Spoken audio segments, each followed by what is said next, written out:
नमस्कार दर्शक बंधु मु प्रदीप आपण मानक स्वागत करुच्ची आजिर आउ एक नुआ भिडियो तो राज्यर समस्त चाषी भाई और भौणी मानक पई गोटे गुरुत्वपूर्ण अपडेट रही आपण माने समस्ते जानिथिबे वर्तमान राज्य सरकार तरफ रबी धान संग्रह पई चाषी पंजीकरण आरंभ हो सारी एवं आवेदनर शेष तारीख जहाँकि रही 25 मार्च अर्थात 10 मार्च रु आरंभ हो 25 मार्च पर्यंत यही पंजीकरण चालू रहिबो।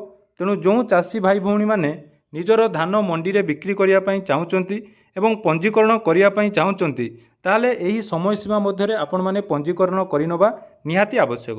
कारण देखंतु राज्य सरकार तरफ जो नुआ नियम पंजीकरण करा जायछि सेथिरे आपण मानकर केवाईसी जोटा कि मैंडेटरी करा जायछि। तेणु जेतेबेले आपण माने मंडी रे निजर फॉर्म आवेदन करने जाउचंती से समय केवाईसी आपण मानकर करबा पई पड़िबो। तेणु से विषय केमिति आपण माने फॉर्म भरिबे आमे डिटेल्स आलोचना करिबा। पूर्वरु यार जो नियम आसीथिला से विषय में डिटेल्स अपडेट दे देछि डिस्क्रिप्शन ले आपण माने से वीडियो लिंक पाई जिवे। एथरो जो मंडी रे धान पंजीकरण पई कौन नियम सरकार तरफ करा जायछि ता मध्ये आपण माने जानि पारिबे। देखंतु पंजीकरण करिया पई जदि आपण माने चाहूचंती ताले दुई प्रकार पंजीकरण वर्तमान होछि। गुटिए रहिछि आपण माने जदि गत वर्ष रबी ऋतु पई मंडी रे पंजीकरण करिथिले ताले आपण मानकु रिन्यूअल करिया पई पड़िबो एवं जो माने गत वर्ष मंडी रे पंजीकरण करिनांती से माने नूतन चाषी भाव में पंजीकरण करेंगे। तेणु दुई जनक पई अलग अलग फॉर्म रही। तो आज जो भिडियोटी मुझे सहित फॉर्म फिलअप भिडियोटी शेयर करुच्ची एटा हला नूतन चाषी माने जो माने पंजीकरण करेंगे। तेणु नूतन चाषी माने पंजीकरण करने पूर्व आपण मानकर समवाय सेवा समिति जो आपण मानक जोटा कि पंजीकरण फॉर्म मिलिबो। तेणु तांको पाखरे आपण मानक रजिस्टर गोटे मेंटेन होउची। तेणु आपण निकटस्थ समवाय समिति आपण मानकर जो महिला स्वयं सहायक गोष्ठी बा पानी पंचायत रे जोटी भी मंडी आपण मानकर होउची सेटु आपण माने गोटे फॉर्म आनिबे। फॉर्म आनी सारला परे आपण माने ताको फिलअप करी मंडी रे सबमिट करिवे। तो सब किछि डिटेल्स म आपण मानको स्टेप बाय स्टेप कहबी केमिति डॉक्यूमेंट देबे कोन डॉक्यूमेंट लागिवो एवं आपण मानकर फॉर्म फिलअप केमिति हेबो। ता पूर्वरु जदि चैनल को आपण माने प्रथम थर विजिट करचंती वीडियो को लाइक करिवे चैनल को सब्सक्राइब करबा सहित पाखरे थिबा बेल आइकन को क्लिक करी ऑल सेट करदेवे। तो चलतु जो फॉर्म टी आपण मानकु मिलिबो से फॉर्म रो मु आपण मानकु पीडीएफ टी देखौची। तो देखि पारथुबे एटा रहिछि हमरो ओडिशा सरकारकर खाद्य जुगाण एवं खाउटी कल्याण विभागर चाषी रजिस्ट्रेशन फॉर्म। तो यही फॉर्म खाली सेही हिताधिकारी माने बा सेही चाषी माने भरिबे जो माने पूर्वरु बा पूर्व वर्ष रबी ऋतु पई मंडी रे पंजीकरण करनथिले। जो माने पंजीकरण करिसंती सेमानकर रिन्यूअल फॉर्म दिया जिवो। तेणु सेमानकु एही फॉर्म दबार आवश्यकता नाही। तेणु देखो प्रथम रही आपण मानकु मु कहिबी एठी आपण मानक टोटाल 23 टी स्टेप रही गोटे गोटे करी सब किछि आपण माने जानिबे एवं सठी भाव में निजर फॉर्म को फिलअप करेंगे। प्रथम देखंतु रही आमर ए नंबर रे जे एक नंबर रही जिला अर्थात आपण माने कौन जिल्ला बिलंगस करछंती से जिल्लार नाम आपण माने लिखिबे। मने रखंतु एटा आपण माने उड़िया रे लिखि पारिबे इंग्लिश रे मध्ये लिखि पारिबे जोटा आपण माने कंफर्टेबल अछंती सेटा आपण माने लिखिबे। तापर 2 नंबर रही आपण मानकर तहसील 3 नंबर रही ब्लॉक तापर 4 नंबर रही आपण मानकर पंचायत ना देबे 5 नंबर रे देखंतु आपण मानकर ग्रामर नाम तापर 6 नंबर रही आपण मानकर पिन कोड एटा गला आपण मानकर प्रथम डिटेल्स। तापर आसिला आपण मानकर नाम 7 नंबर देखंतु रही आपण मानकर नाम रहिबो। तापर रही संपर्क अर्थात एठी आपण मानकर पिता बा स्वामी जदि आपण माने महिला अछन ताले तांको स्वामी को नाम लिखिबे बा जदि आपण माने पुरुष चाषी रहिचंती ताले एठी आपण मानकर पितांकर नाम रहिबो। तापर देखंतु गुटे रही परिवार सदस्यों संख्या अर्थात परिवार रे केते जन सदस्य रहउचंदी। तापर रहिला जो संपर्कियों नाम जदि एठी आपण माने पिता लिखिथिबे ताले बापांकर नाम लिखिबे जदि एठी स्वामी लिखिथिबे ताले स्वामींकर नाम एठी आपण मानकर रहिबो। एटा गला 10 नंबर संपर्कियों नाम।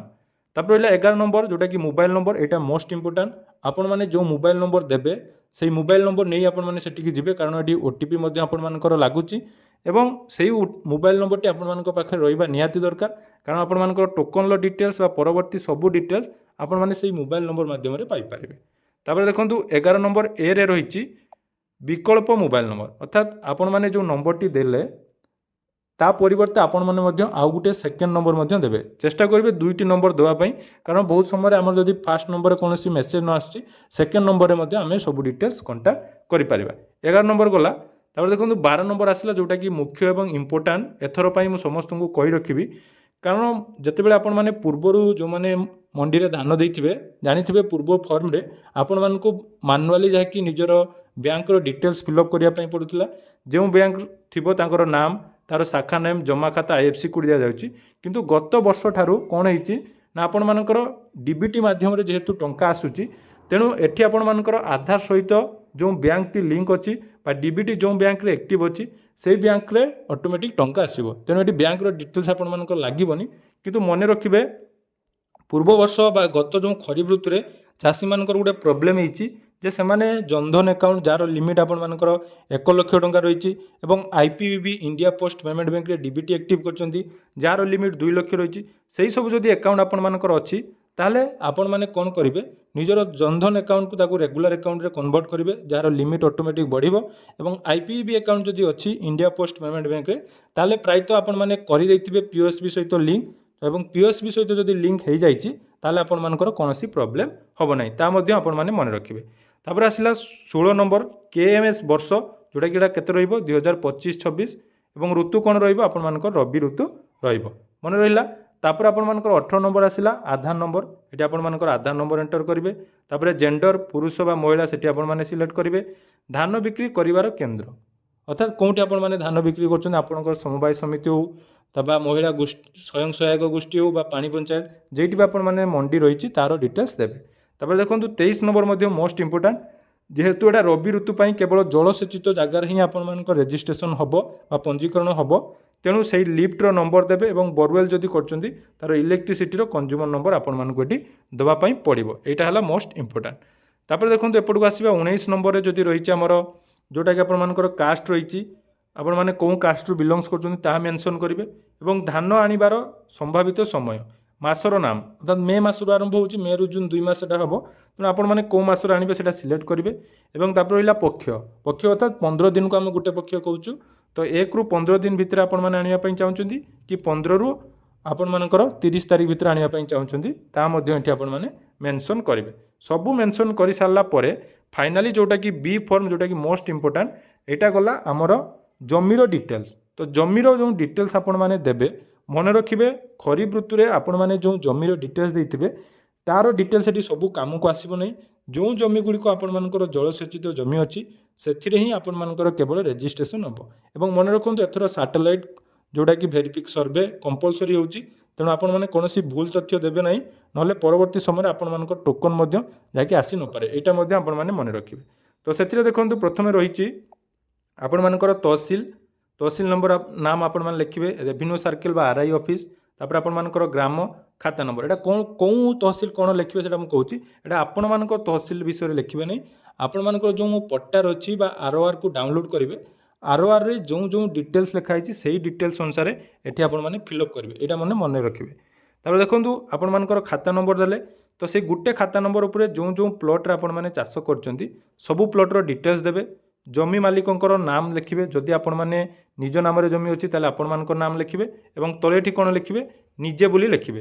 ଯଦି ଆପଣଙ୍କ ବାପାଙ୍କ ନାମରେ ଜମି ଅଛି ତାହେଲେ ଏଠି ବାପାଙ୍କ ନାମ ଲେଖିବେ ଏବଂ ଜମି ମାଲିକଙ୍କ ସମ୍ପର୍କ କ'ଣ ଲେଖିବେ ନା ଏଠି ଆପଣମାନଙ୍କର ପୁଅ ବୋଲି ଲେଖିବେ, ପୁଅ ବା ଯାହାଙ୍କର ସ୍ୱାମୀଙ୍କ ନାମରେ ଜମି ଅଛି ସେ ସ୍ତ୍ରୀ ବୋଲି ଲେଖିବେ।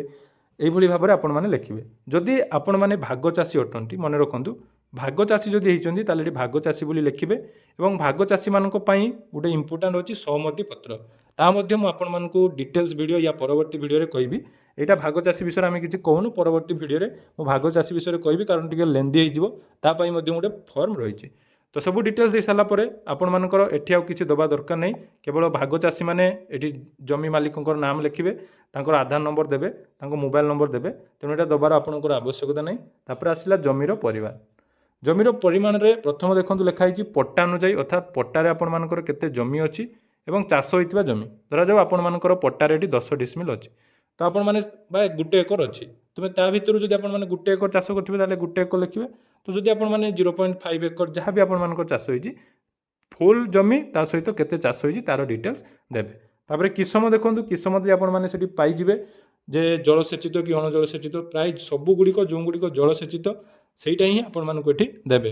ଆଉ ବହୁତ ଜଣଙ୍କର କମେଣ୍ଟ ଥିଲା ଯେ ସୋଲାର ବୋରୱେଲ୍ରୁ ଆମେ ଚାଷ କରୁଛୁ ତାହା ମିଳିବ କି ନାହିଁ, ତାହା ମଧ୍ୟ ଆପଣମାନେ ପାଇବେ, ସେଠାରେ ମଧ୍ୟ କୌଣସି ପ୍ରୋବ୍ଲେମ୍ ନାହିଁ, ସବୁ ଡିଟେଲ୍ସ ଦେଇଦେବେ।